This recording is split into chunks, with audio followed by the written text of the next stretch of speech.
letter from LBJ. It said, this is your lucky day. It's time to put your khaki trousers on. Though it may seem very clear we've got no jobs to give you here, so we are sending you to Vietnam. Lyndon Johnson told the nation, have no fear of escalation. I am trying everyone to please. Though it isn't really war, we're sending 50,000 more to help save Vietnam from Vietnamese. In our July 2021 episode on the first generation of folk music stood for America, we talked about how the music was swept up in the major social movements of the day, especially the socialist American Communist Party movements, which gathered speed because of events like the Great Depression and the Dust Bowl. The second revival of the 60s also had its own causes: the war in Vietnam, civil rights, and the women's movement primarily. The 60s was the era when all the WWII war babies grew up. Highly idealistic, they wanted to seize the moment in history and change the world for the better. Raised in the suburbs of the consensus-driven 50s, and living under the palatable fear of the Cold War, with Eisenhower's warning about the military-industrial complex ringing in their ears, seeing their classmates ship off to Vietnam and come back home in body bags, they'd grown cynical about their parents' generation, and they demanded change now. Folk music was the soundtrack to their rebellion. You could hear it played on college campuses all over America. Many of the musicians matched that idealism note for note. That is the theme of today's episode. Folk music played the changes in American society.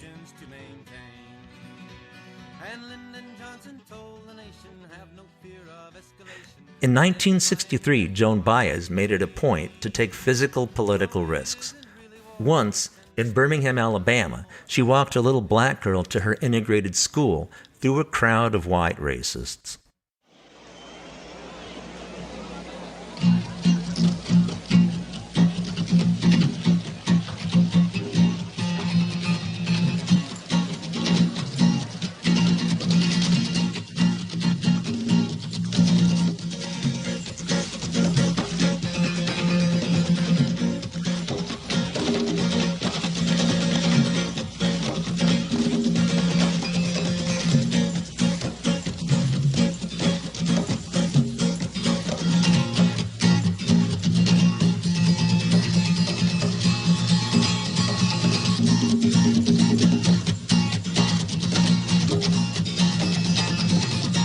Guitar of Mike, please. Guitar, Mike.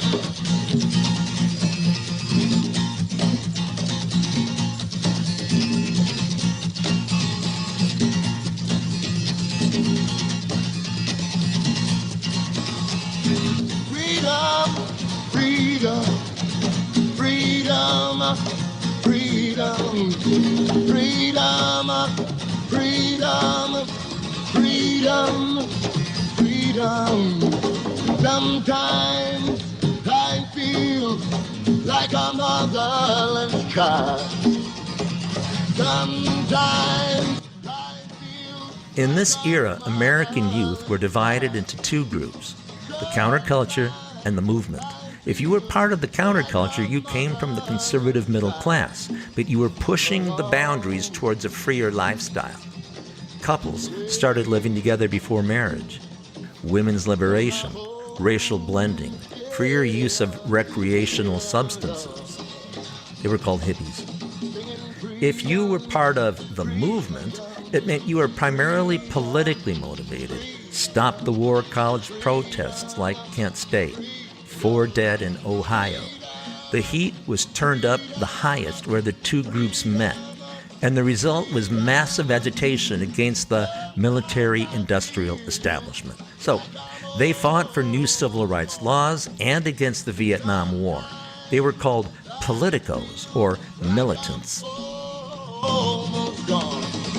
Sometimes I feel like I'm almost gone. Yeah, long, long, long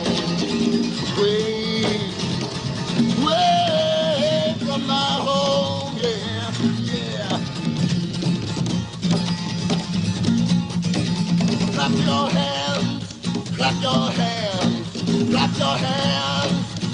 your hand, clap your hand, clap your hand, clap your hand, yeah, clap your hand. Hey, hey, hey, hey, hey, yeah, yeah, yeah, yeah. Hey, yeah, yeah, yeah.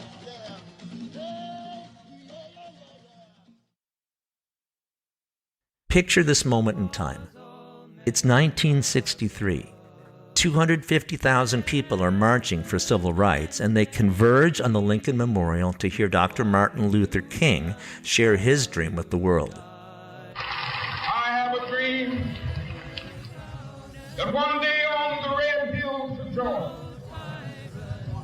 sons of former slaves and the sons of former slave owners will they be able to sit down together at the table of brotherhood. I have a dream that one day, even the state of Mississippi, a state sweltering with the heat of injustice, sweltering with the heat of oppression, will be transformed into an oasis of freedom and justice. I have a dream. My poor little children will one day live in a nation where they will not be judged by the color of their skin, but by the content of their character. I have a dream today.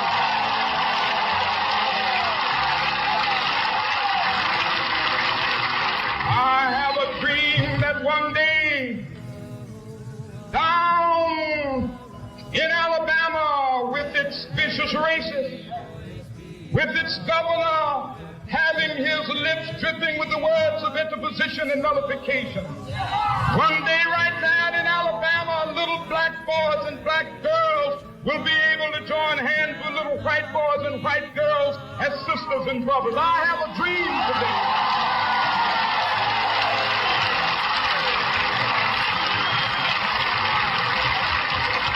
I have a dream that one day every valley shall be exalted. And every hill and mountain shall be made low. The rough places will be made plain, and the crooked places will be made straight. And the glory of the Lord shall be revealed, and all flesh shall see it together.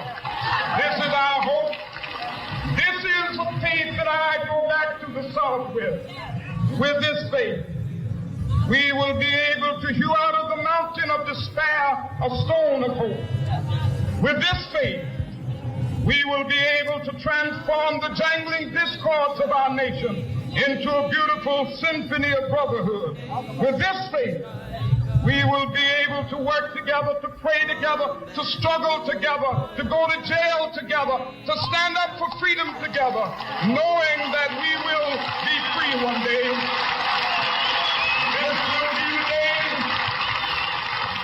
This will be the day when all of God's children be able to sing with new meaning, my country, tears of thee. Sweet land of liberty, of thee I sing. Land where my fathers died, land of the pilgrim's pride. From every mountainside, let freedom ring. And if America is to be a great nation, this must become true. And so let freedom ring. From the prodigious hilltops of New Hampshire, let freedom ring. From the mighty mountains of New York, let freedom ring. From the heightening Alleghenies of Pennsylvania, let freedom ring. From the snow-capped Rockies of Colorado, let freedom ring. From the curvaceous slopes of California. But not only that, let freedom ring from Stone Mountain of Georgia. Let freedom ring from Lookout Mountain of Tennessee. Let freedom ring from every hill and molehill of Mississippi, from every mountainside. Let freedom ring, and when they number, when we allow freedom ring, when we let it ring from every village and every hamlet, from every state and every city, we will be able to speed up that day when all of God's children, black men and white men, Jews and Gentiles, Protestants and Catholics, will be able to join hands and sing in the words of the old Negro spiritual, free at last. last, free at last. Thank God Almighty, we are free at last. In the midst of this, Peter, Paul, and Mary, Bob Dylan, and especially Joan Baez are lending their voices and passion to rally the people forward. In news videos from the day, Joni can be seen in the middle of the crowd singing, "We Shall Overcome." Williams and Zinger killed poor Hattie Carroll with a cane that he twirled around his diamond ring finger at a Baltimore hotel society gathering, and the cops was called in. And his Dylan wrote The Lonesome Death of Hattie Carroll to imprint the image of how the Southern legal system had sentenced a white man to just 6 months in jail after having killed a barmaid in a drunken fit, because she didn't serve him his drink fast enough. It was the third of his civil rights protest songs, The Death of Emmett Till, and Only a Pawn in Their Game having come first. And in Hattie Carroll, Dylan has decided that everyone is to blame. The hateful racists, the broken legal system, and even the liberals who philosophize with their pens and criticize all fears. Like many of Bob's songs from the period, it's devastating. With rich, wealthy parents who provide and protect him, in high office relations in the politics of Maryland, reacted to his deed with a shrug of his shoulders and swear words and sneering, and his tongue it was a snarling. And in a matter of minutes on bail was out walking. But you who philosophize disgrace and criticize fears, take the rag away from your face. Now ain't the time for your tears. Hattie Carroll was a maid in the kitchen. She was 51 years old and gave birth to 10 children, who carried the dishes and took out the garbage, and never sat once at the head of the table, and didn't even talk to the people at the table, who just cleaned up all the food from the table and emptied the ashtrays on a whole other level. Got killed by a blow, lay slain by a cane that sailed through the air and came down through the room, doomed and determined to destroy all the gentle, and she never done nothing to Williams and Zinger. Phil Oakes was another songwriter whose music elevated the civil rights movement. Early on, he'd shared the stage with Dylan in The Village. Oakes may have been the greatest of the 60s protest singer-songwriters. The writer Leon Wieseltier of the Washingtonian and the New Republic wrote that Oakes was the most brilliant and serious and moving and funny singer of the 60s, the movement's most intelligent contribution to American popular music. He went on to write that Oakes was never in his criticism of the United States uninformed or unsophisticated. For the next one to die. Back in the coal fields of old Harlan County, some talked of a union, some talked of good wages, and they lined them up in the dark of the forest and shot them down without asking no questions. Oakes left a deep impression on the folk scene during his career. His songs called for equal rights on one hand and damned the establishment on the other. He celebrated the lives and he vilified the deaths of black leaders like Medgar Evers. A lot like Joan Baez, Phil Oakes was a constant presence in the places and times that mattered, like the 1968 Chicago Democrat Convention. Even now, 46 years after his suicide by handgun, his songs are part of the repertoire of current folk singers.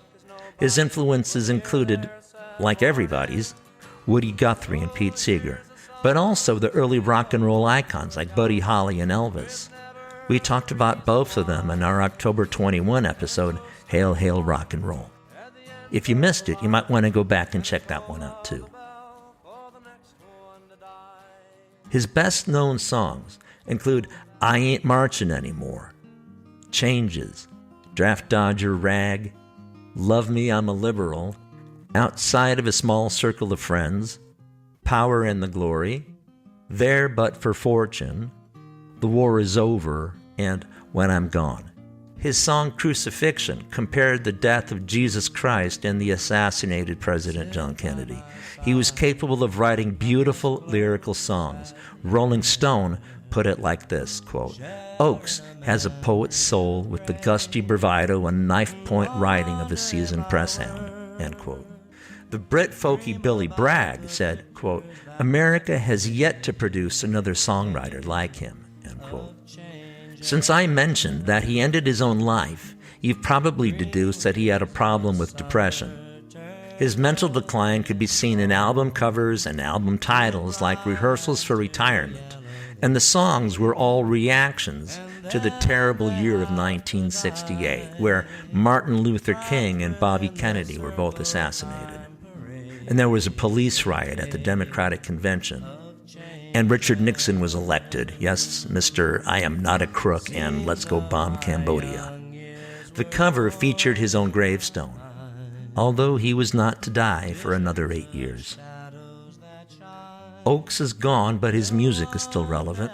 Search the web, you'll find online discussion groups about Oakes and his music, websites that have music samples, photographs, and other links, and articles and books continue to be written and published about him.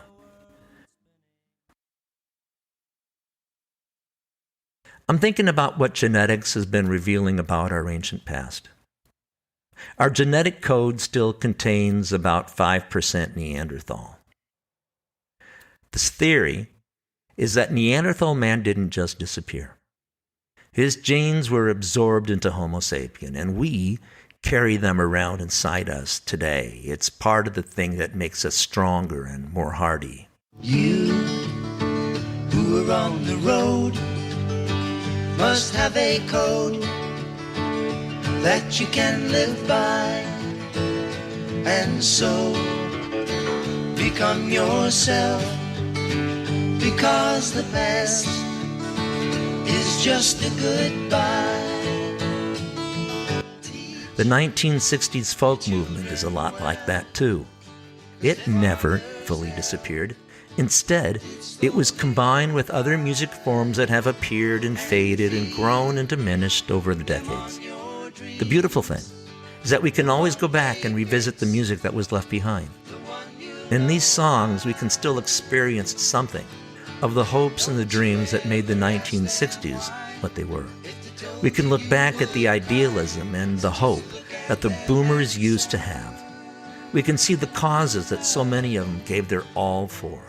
Many of the artists who rose up in the 60s folk revival were still to have their greatest hours in music in the decades ahead. Think about all the great albums Paul Simon released for decades afterwards. Or even Bob Dylan. Just last week, I heard a music critic say that Murder Most Foul from his 2020 album Rough and Rowdy Ways might be his greatest song ever. Well, that is it for the 3 sessions on folk music in the 1960s. As always, if you'd like to learn more, I would send you over to my Facebook page, americansongpodcast.facebook.com, and there you can dig deeper and find out more. If you do, I hope you take a minute to drop me a line and tell me what you're thinking and how you're enjoying the podcast. And I'll be back to you soon. Y'all take care. Bye. Don't you ever ask them why, if they told you you would cry. So just look at them and sigh.